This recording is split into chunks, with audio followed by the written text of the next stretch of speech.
Hey, hi, Prof. Ko. It's Chee Tang Hello. here. Can you all hear us? Yes, yes. Okay. So, yeah, good morning to everyone. So this is the Cath Lab in the National Heart Center. So we've started the case a little bit earlier, but just very quickly, let me explain to you what the case is about. It's a 48-year-old gentleman who first presented about a month ago with a non-ST elevation MI. So his past medical history includes hypertension, hyperlipidemia, as well as diabetes. And as a consequence of the diabetes, he has had has end-stage renal failure, for which he's been on dialysis. So he's on hemodialysis, and he also has obstructive sleep apnea. So he presented about a month ago and with non-STEMI and was brought to the cath lab. So maybe we can start showing some of those images from before. So you can see on the presentation the left coronary artery. You can see that the vessels are actually very calcified. Okay, the left main has some very complex looking anatomy. There's some perhaps ulcers or some flaps. It's not very clear. And of course, the proximal circ, as you can tell, is also totally occluded. So that's the left side. I'll quickly show you the right. So this is the right coronary artery. Oh, okay. I think this is after it was intervened. So the culprit was thought to be the right, and this was stented during the ACS episode. So his EF is preserved, and the plan today is to tackle the left side. Next slide, please. Yeah. So so sorry. Should I mention that he was referred to the surgeons, and the surgeons declined him for bypass surgery because of his comorbidities, especially the dialysis. Next slide, please. Yeah. So this is essentially the case summary. So this is a gentleman in his 40s. He is on dialysis and now has had PCI to the right, and we are going to work on the left side today. So you can see that there's actually quite a lot of work to do. So we started at about more than an hour ago. So maybe some comments from the panel, if possible. Yeah, maybe we can start. Eric, 2, 4, 6, 8, 10, 12. Any comments on this case? 14, 16. The only thing I can say, thank you, Prof. Ko. It's quite hostile environment. 12, 14, 16. The left main is very ulcerated. There is a CTO on the circ on top, so Down. if there is already a left main to tackle, the CTO will make it particularly difficult. So I have no other comment at this stage, but I know the skills of the operators. So we'll see how it will go. Thank you. Maybe I can get Jacqueline to comment. What do you think of the coronary anatomy here? Why don't we just... Sure. I mean, I must say that looking at it right off the bat, I'm thinking surgical would be the way to go. So I'm actually a little bit surprised. You know, if we have approached our surgeons, they probably would have taken this patient. He's 47. He's pretty young. He's diabetic. The only contraindication is end-stage renal failure. Right? It's not as if he's got other major comorbidities like cancer or anything else. So I was a little bit surprised, but nevertheless, if the decision is to go ahead, and I understand that certain centers just have different thresholds for surgical comorbidities and complications. So, but if we could go ahead with intervention, I agree. You know, it's quite a challenging case. The CTO will throw things off a little bit. So just wondering about a strategy here. Would you start off first with the LED left main, and then would you intend to fix the circumflex as well, or would you leave the circumflex? Thank you. Michael? If cannot cross, we just do the proximal part. Yeah, I agree that this is a very tough case, very calcified, and then with the CTO, I'm not really sure whether we should, or we can open up the CTO. It might take some time, but I will probably concentrate on the LAD and the left main. I think it's going to need sort of atherectomy for such calcified vessel in a patient with long-term dialysis. And then probably I would go for OCT for imaging, because I really want to see the thickness of the calcium, how bad the calcium was at, and then decide what my strategy will be. It's going to be a tough case. Thank you. Maybe the last one, maybe ask Julio from the imaging as perspective. We have quite a few imaging guys here, very good. For some reason, cannot go. Julio first. Okay. We are watching carefully to the progression or non-progression of the imaging catheter in this very highly calcified lesion and very tortuous. So the technique to get down this catheter is still very demanding. It doesn't matter which imaging catheter. So it's quite important now, leave them working properly and see if they can get down to the distal, mid-distal part of the vessel. So Aaron and Chee, thank you. You heard some of these comments. It looks like your case is quite complex. Not yet. And we're not sure whether you managed to get your imaging catheters down. Yeah. So these are exactly the things that we were thinking of. Give me a second, Prof. Just doing this. Enough. Okay. Yeah. So the strategy was the important bit. So whether or not to try and attempt the circ CTO or just go ahead and just secure the left main to LAD, because as the panelists have mentioned, it looks really very hostile, looks a bit unstable actually, the left main, the angiographic appearances. So what we decided was we would try and probe the circ CTO. I mean, he's in his 40s, so maybe this CTO wouldn't be too calcified. Hopefully we could cross it and then secure the circ and then work on the left main to LAD.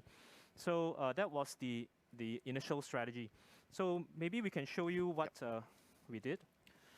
So this is okay, yeah, it's fine. So this is the right coronary artery we checked, but surprisingly, in the mid RCA, you see there's filling defects there. It's just done about a month ago. Yep. So I'm not sure whether there's fast enough for calcium to develop or whether there's a thrombus inside. But anyway, we won't let it distract us.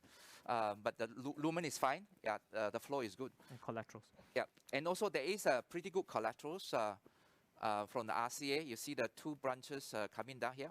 Yeah, and also from the previous angiogram, there is collaterals from the diagonal as well. So there are two sources of diagonal. So if we attempt the circ CTO, if we fail, then it's not a major loss because we still have two good collaterals from the left side.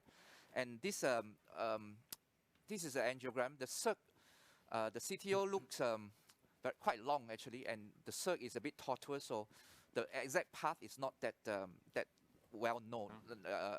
Understand?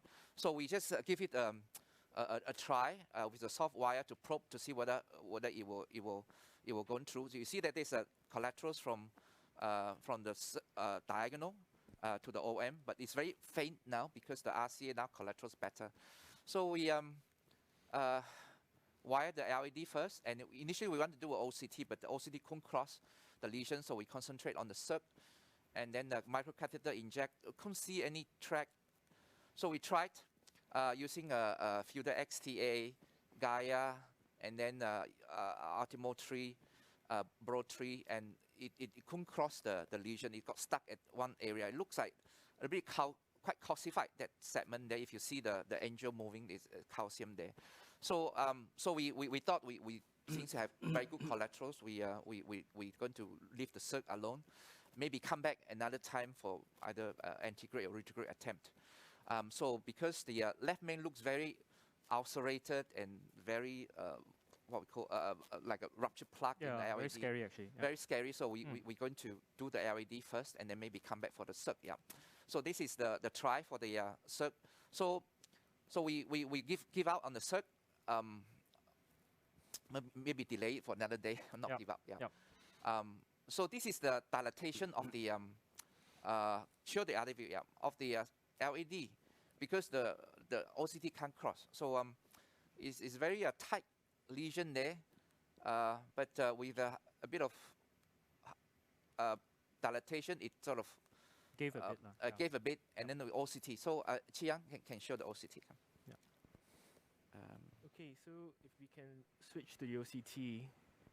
For the audience, if you have any questions, you can scan the code and post your questions, and Diana will try to put it out for us to answer. Okay, so this is the OCT, the pullback from the mid-LAD to the left main. I'm going to start the review from the left main, going from proximal to distal.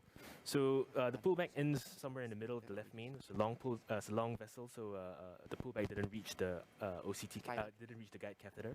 So here we are in the mid part of the left main. You can see that the lumen here is eccentric. There's a lot of plaque, some calcium, almost circumferential. We saw on the angiogram that there was what appeared to be a flap, something suggestive of maybe an ulcerated plaque. And we do see here, down here at the 6 o'clock position in this frame, that looks like a cavity. It does not look like a side branch. And then if you look at here at the 2-3 o'clock region, again, there looks like there's a cavity there with irregular surface here, suggestive of maybe thrombus, maybe an underlying calcific nodule over here as well. So that probably would be consistent with what we saw in angiogram. So this is the distal part of the left main. We still see 3 wires over here. I've rotated the picture such that the circ wire will go off to the 9 o'clock position. So that's the circumflex, it's the proximal LAD. We see circumferential, almost circumferential calcium. As we go down, again, calcium from about 12 to 6 o'clock. Some areas such as here, the calcium is circumferential. The largest thickness is about 1.1 millimeters, so that's greater than the cutoff of 0.5 millimeters. Over on the opposite wall, the calcium is a bit thinner. As we keep going, we still see bits of calcium here and there. This part here, we see dissections because this is post-POBA. And throughout the vessel, it's really just more of the same. A lot of areas of calcification. And then towards the more mid-LAD, we see lipidic plaque, so this diffuse, homogeneous, low-intensity signal. And then here in the distal, if you look on the angio co-registration, this is probably somewhere near where we think our landing point is going to be. So in summary, this OCT pullback shows diffuse, long lesion, mostly calcific, fibrocalcific plaque, some lipidic plaque as well. The left main is not completely imaged here, but it does look like it's heavily diseased, and it does have signs of maybe a recent ulcerated plaque as well. So if we go by the OCT calcium score, I think this meets all 3 criteria: maximum arc of more than 180 degrees, minimum arc of more than 180 degrees, minimum thickness of 0.5 millimeters, and minimum length of 5 millimeters. So I'll end my review here. Thank you. Thank you, Chiang. When I saw the angiogram after the first PCI to the right, I thought it could be a spontaneous coronary artery dissection. No? Maybe after the OCT, we got asked Julio, what do you think? Is that possible? I think that what we are facing is a severe calcification and diffuse disease. So there are 2 things that are important. Around the number 25, you will see the EL clearly depicted, and that is important for detecting the size of the vessel, because he saw plenty of the pathology, likewise he's doing now, and he's telling us that this vessel is 3.1, very important, because otherwise the lumen is uniformly restricted. The second point is at the level of the distal left main, there is still a lot of work that need to be done, because the preparation a little bit back this way, you have a multiple protrusion a little bit behind in the proximal, this one, and a little bit more distal. You needed to spend more work in preparing this lesion here. You can see how many protruding calcification you have. So this needed to be some additional work. Thank you. Any other comments, anyone? Yes, Myung-ki? Okay, when you look at the angiogram and the OCT images, just the first bias is this is a very typical appearance of the patient with diabetes and end-stage renal failure.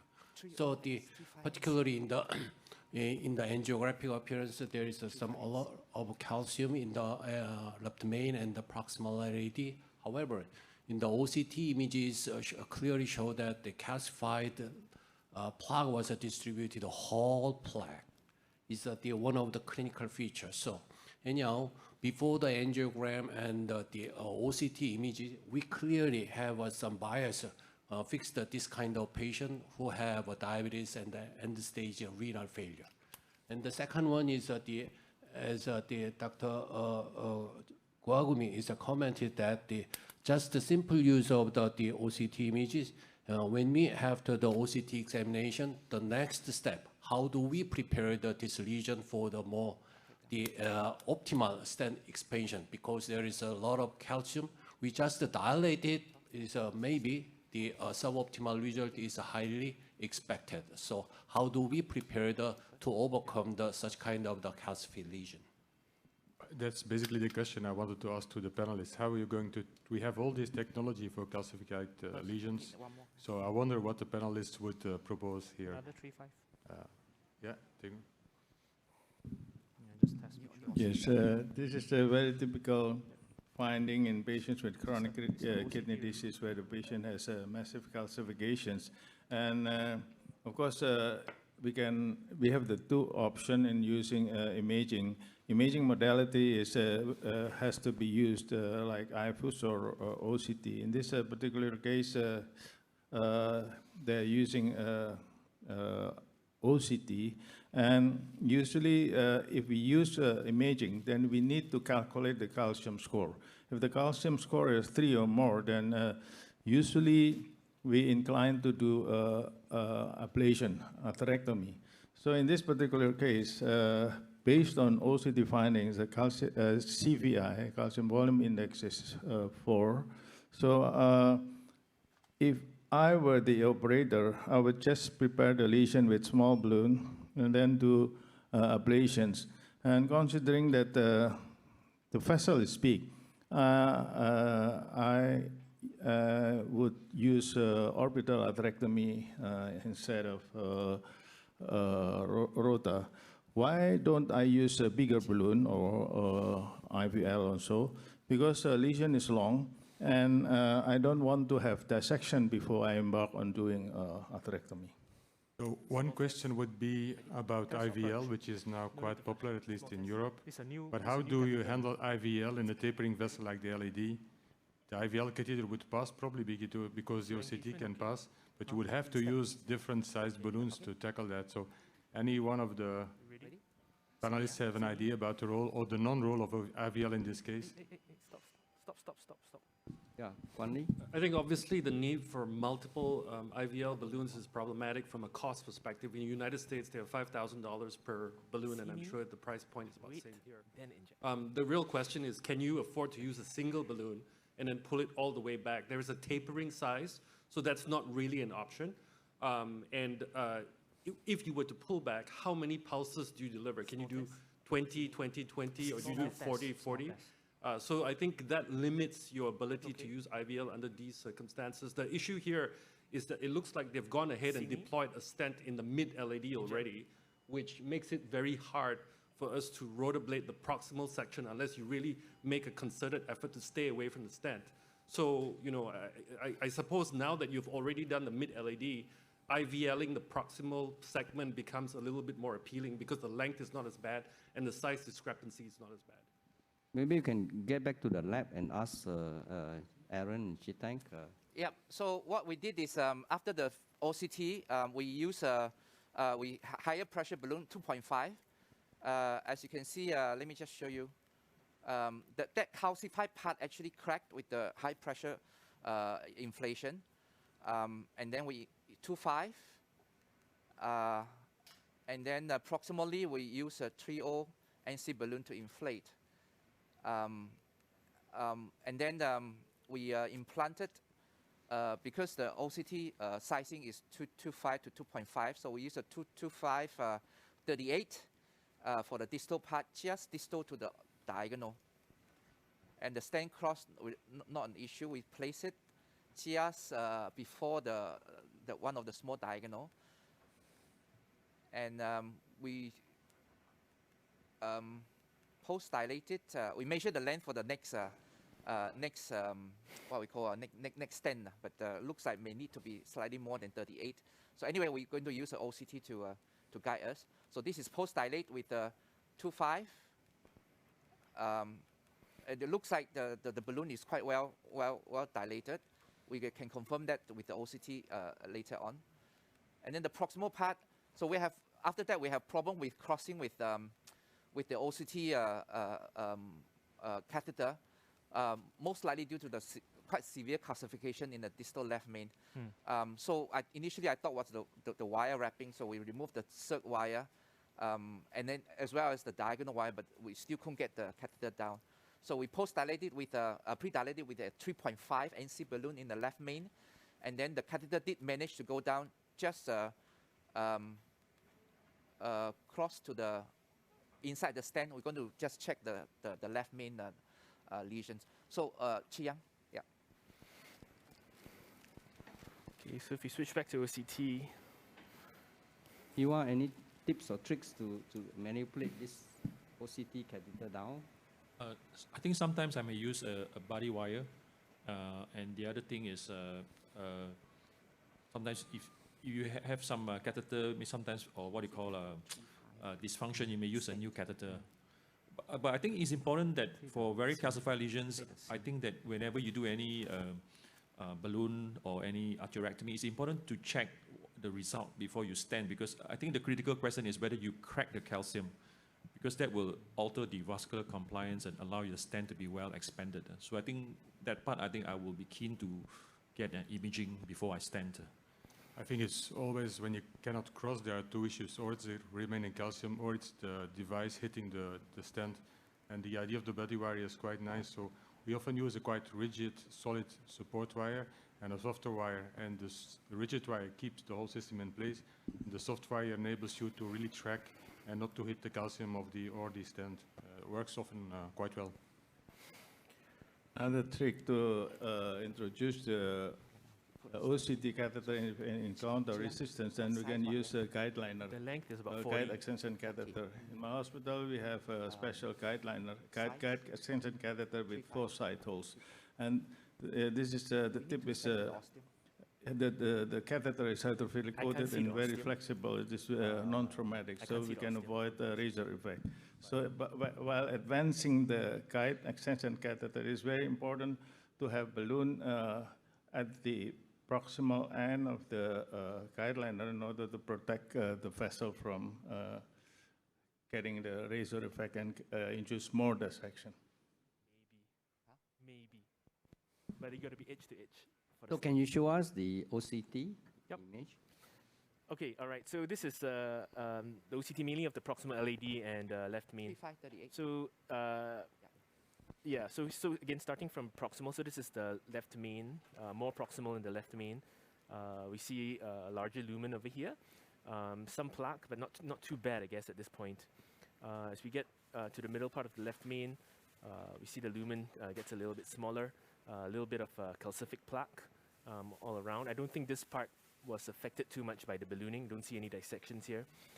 Round about here is towards the distal part of the left main, where our colleagues did some balloon dilatation. You can see some dissections here. That's the circumflex at the 9 o'clock position. There's no wire in there at the moment. Again, dissections around the vessel. I don't see any cracks inside the calcium per se. Most of the dissections seem to be around the softer part of the plaque. Maybe a crack over here at this portion here at the 3 o'clock position. Paleocranial. But as we often see, most of the time the dissection is unfortunately around the calcium rather than through the calcium. Stent boost. This is the proximal edge of the previous stent in the proximal to mid LAD. So I don't know. I defer to Dr. Guglielmi or Dr. Hong to comment on whether they think this is adequate pre-dilatation or not. So just in 1 second, please go back to the stent, the ones that you have already implanted, and we wanted to check a little bit if it is okay or not. For the preparation, there are a lot of dissection, deep dissection at the interface between calcium and normal. Obi-Van, why don't you show the OCT, please? Leave the cath lab running now. Let me ask what size OCT? of the stent? What size? It was previously, the first stent was 225. Is that right? I think. Yeah, 2.25. Long biplane. 3.25. No, 2.25. What standard did you use? It was a Zion Sierra. Obi-Van, can you show the OCT, please? Yeah, can the...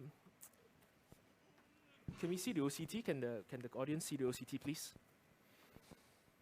Cannot see. Yeah. Yeah. Come on, OB then. Yes. Okay, yes. Thank you. In the OCT images, there is some several severe dissection, but it is not a worst sign. It's a kind of the therapeutic dissection. So it is more helpful for the stent expansion. And before the stent deployment, even though there is some narrowing in the bifurcation region, it means that the region preparation is not adequate. It means in sometimes when we deploy the stent, and then we realize that some stent under expansion, and so there is very difficult to expand such kind of lesion. So when you look at some stent under expanded lesion, we try to fix it in the more expanded and then create the more severe dissection or a kind of the therapeutic dissection. Is the angiographic appearance is quite reasonable. And anyhow, another point is in the imaging aspect, using the OCT images is clearly visualize the severity of calcium in this lesion. And another educational point, Dr. Wong deployed the stent in the distal stent, just distal to the bifurcation region, and try to not overlap the two stents in the big diagonal branch. Is educational purposes for the audience is a very important the meaning. Julio, you got any additional comments? I think that is absolutely right. So we had an example of when you're facing heavy calcification, which type of disruption you can make also with a non-compliant balloon. So we were discussing about rotational atherectomy, lithotripsy, and in fact, in this case, going more simply. So there is still a lot of room to learn how to prepare the lesion and how the calcium is going to respond. This is something that we are improving, but we are not still there. 3, 5. Diana, you got some? We have a question from the audience. Would a 3.0 shockwave balloon be appropriate for LED and left main in this case? So I suppose you could hear from the panelists on how they size their shockwave balloon. Maybe you can ask Wasin or Wan, is that size adequate, 3.0 for IVL? We don't have that in Thailand yet, so no comment. Wan? Probably I would probably try to prepare the vessel a bit more, either with orbiter, that's me in this case, because of the differential in vessel size between the distal or mid LED and the proximal LED and the left main. So maybe I would go for orbiter. IVL, we don't have much experience with IVL, but because the left main is a big vessel, it's a big diameter, probably just one IVL in the left main, because that's the most calcified part of the lesion. Basically, IVL, although it's not really approved by the company, from our practice, we know we can use it to post-dilate and open up stents that have not been deployed well. So you can easily, if there is a missizing of, for example, a 2.5 stent in a 3.5 vessel, knowing that stents now can expand, you can use IVL and really then post-dilate with high-pressure balloon, and you can open up mostly quite easily in our practice. So we can post-correct misjudgment. Yeah, and here, for example, if we do not get it through, you can post IVL and just clean it up with IVL afterwards, which is, of course, more expensive. And there's there's theoretical concern that the IVL can damage the polymer as well as the drug, but there is actually some quite nice data from Sidney Lowe's group in Australia that studied the different DES with electron microscopy after the in vitro application of IVL to the stents. And it's interesting that there's a gradient of degree of damage, and Xion stent has the lowest degree of damage of the stents that they did study. Although obviously these are not in vivo studies, it's very hard to do an in vivo study in that case. But it does change your strategic approach. The fact that you can start with straightforward balloons, and if you observe full expansion, place your stents, and then just use the IVL to touch up the areas that are underexpanded. it's a game changer really for those of us who have access to the IVL balloon. But what you said is that, you know, you can potentially damage the polymer and all that stuff, right? So if it's possible, it's better to IVL first before you stent. Yes, yes. That is the recommendation from the company, but you know, obviously this is a little bit ahead of what, nobody's going to do a trial on that, but it may be for the future. A nice tip, yeah. I want to give a short comment regarding the side branch. This side branch is the diagonal branch is very important branch because this is at least 2.5 millimeter in diameter. Takeoff is high. We only have one small side branch below, and the length is more than 7.3 mm at least.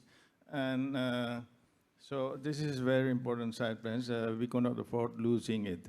So if we have this kind of situations and vessel is heavily calcified, and on OCT we have calcification in the opposite side of the ostium of the side branch, we need to prepare the lesion well. Otherwise, after stenting, we will invariably get a carina shift and pinch the side branch. That's number one. And number two, as we see also in this particular case, the side branch ostium has some disease. This is already stenotic before the procedure, so we have to be very careful. And at the end of the procedure, after stenting of the main vessel, we need to assess, at least we have to do functional assessment on the side branch, whether there is a flow limitation in the side branch. Otherwise, we need to address the side branch also. Thank you. Diana, there's another question. So someone from the audience would like to know, with so much calcium in the vessel, how do we size the vessel? How do we look at the lumen and the EEL on the OCT? Maybe. So we saw in the first pullback that the mid segment had some cross-section with clearly the EL detectable.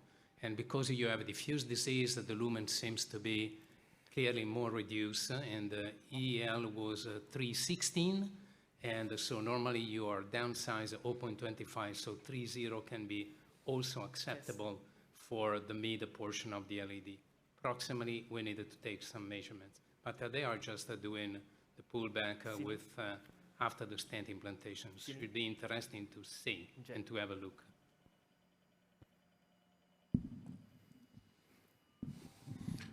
First of all, actually, this case is clinically and then geographically is at a very, very high risk. So I totally agree with Dr. Wong's procedure.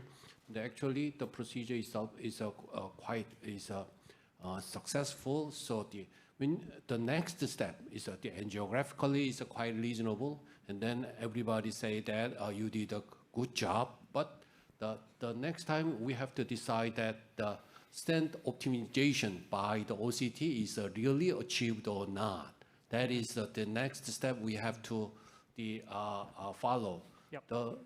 You know that actually the patient is clinically diabetes, the end-stage renal failure. So in this final OCT examination, what is the minimal stent lumen area in the whole segment? So that is the key point for the long-term follow-up in this patient prognosis.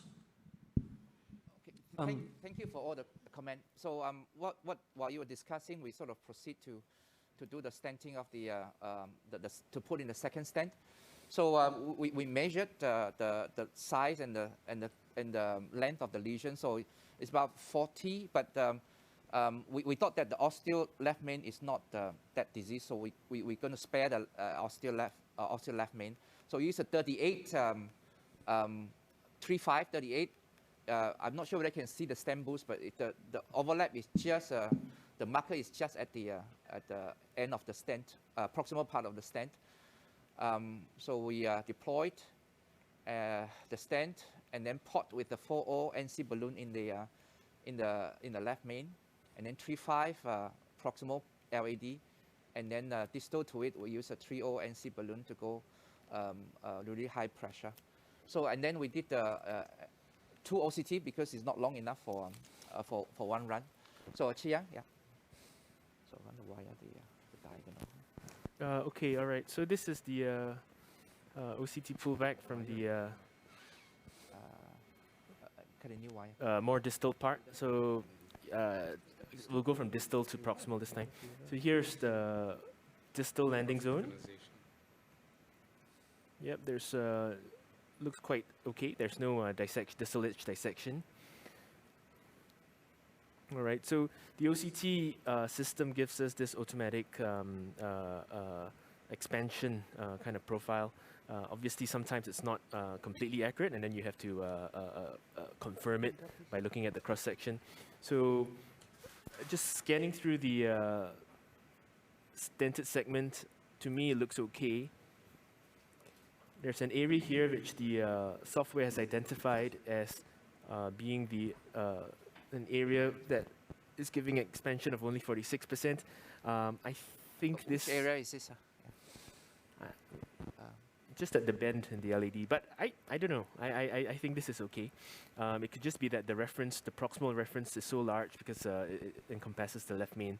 So if we move the borders to the LED, the number goes up a bit. It's still about 65%, so not perfect. Yeah, it's just the bend just after the diagonal. Okay, yeah. Ah, okay. Yep. So we have used a 4.0 in the left main, and then a 3.5 in most of the proximal LED.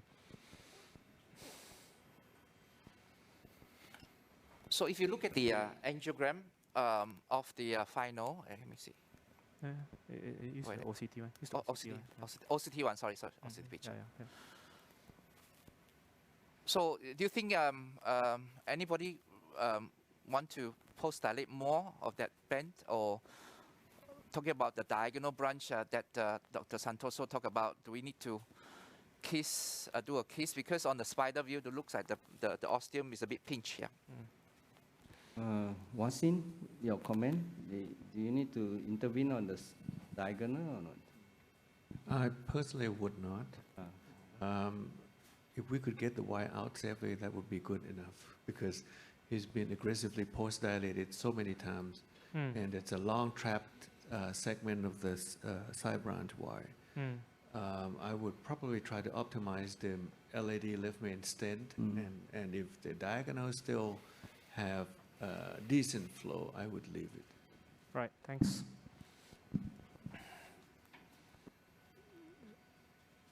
So should we do more to the left main with a 4.5? It's a good question. Is that a... Yeah. Jacqueline, what do you... Yeah, I agree that I would leave the diagonal alone. I think the flow is Timmy 3 down the diag, won't touch that. But I would optimize the LED in the left main. So your size bigger than 4.0? I would, yeah, because I think initially the measurement was 5.1 by 3 point something. So I think probably a 4.5 for the left main, and then for the LED, I would post again more. Okay. I think it's a little bit difficult to wire the diagonal. It's because of a calcification there. Can we have we pot it with a 4.5 in the left main? Yep. And then we use a 3.5 to dilate higher pressure to the LED. Yeah. Still, I think this case is a little bit running against current practice of rota and all kind of atherectomy, IVL, showing that with current NC balloons, probably more resistant to high pressure, we can achieve a good final result. That's also an important message for those people who don't accept to this more expensive technology. I think another very simple thing, at least in my practice, I think that don't balloon for 5 seconds. If you go for high pressure, you can even do it up to 30 seconds because you let the balloon do the job. I don't know, Prof. Kov, if you agree with that. It's old thinking that you need your balloon to work on the lesion a little bit when you go for high pressure. Don't balloon for 5 seconds. You need to go for more than that, or you no need? No. Let the balloon do its work. That means that at least, if you can, leave it for 30 seconds. Yeah, the recommendation is at least 20 seconds, but usually I don't. I'm not sure who the other guys are. Yeah, I mean, that's a great point, Eric. So actually for us, our balloon work, we've been repeated dilatations up to 24. So yeah, so it's not just a one one shot and then a token dilatation and then give up on it. Yeah. What about the, because this is a very long lesion and not everyone has access to OCT. Is there any other way we can assess the functional competence of the stents that we have implanted, that it is adequately open up? Anyone? Hiwa? Well, I think that the enhancement of the angio can help, especially in calcified vessels and in two orthogonal projection, to understand if you don't have intracoronary imaging, how it looks like the stent could be very important. But the job seems to be good. So the transition at the distal edge was perfect, no dissection. The distal stent was 100% expanded. There is no one single malapposition for almost all of the entire segment stented. So it seems to be good, perhaps a little bit dilation, likewise how they are doing, but I think it's a great job considering from where we were started. Hiwa, your opinion, if you don't have imaging? I think to check whether, talk about the functional assessment post-stenting.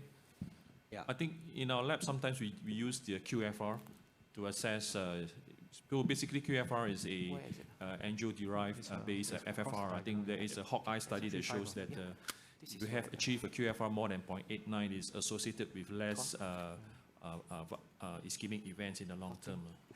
So it's sort of commercially cost-effective compared to, say, wire-based FFR, IFR? The cost is definitely cheaper, and in a lot of cases, we avoid using the wire. So I think it helps us in our decision-making, and I think the greatest value is to avoid unnecessary procedure and unnecessary stenting. The only issue is that you need some time, right? It's about 5 minutes or so to process and... Yes, but we have quite a few staff in our lab that has been trained, and they can get a QFR assessment within 5 minutes. There's also a China version. I'm not sure any of you have that. Daegu has that? Yes, in this situation, I usually use QFR. So if we encounter difficulty in advancing our wire to the side branch and diagonal branch, usually we may also measure QFR. It's very helpful. Michael, do you have that, the Chinese version?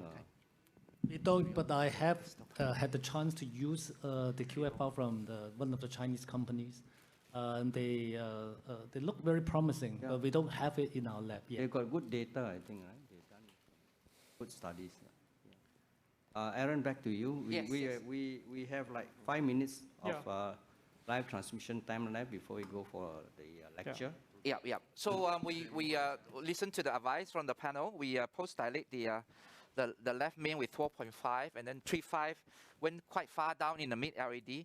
I'm going to just do one more dilatation of the distal part with the 3.0, make it a bit bigger, and then we just do a final angio. I think I took all the points from the panelists that although the lesion looks a bit calcified, but for me, I always try to use the NC balloon to dilate first.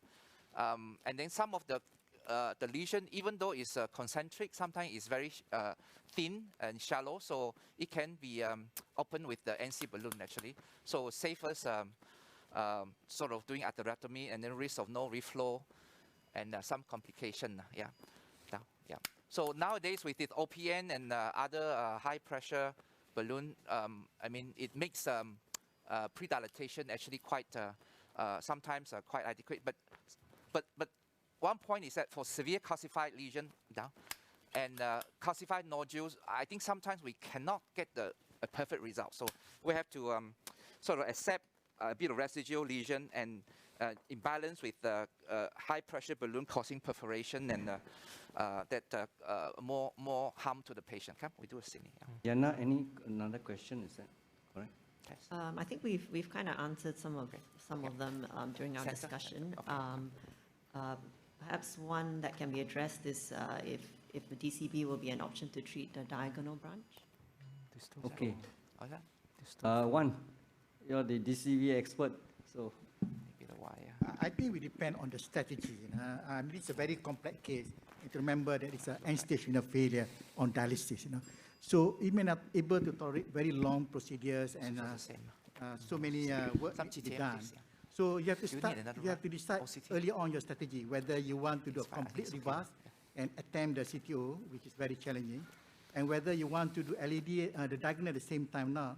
So if you decide to treat the diagonal, then you have to use the DCB after you open up the diagonal and treat the diagonal with the DCB and the main branch with the stenting, what you have done early on. Okay. I think the operator decided to make it simple because in view of the very high risk situation and complex lesion in the left main.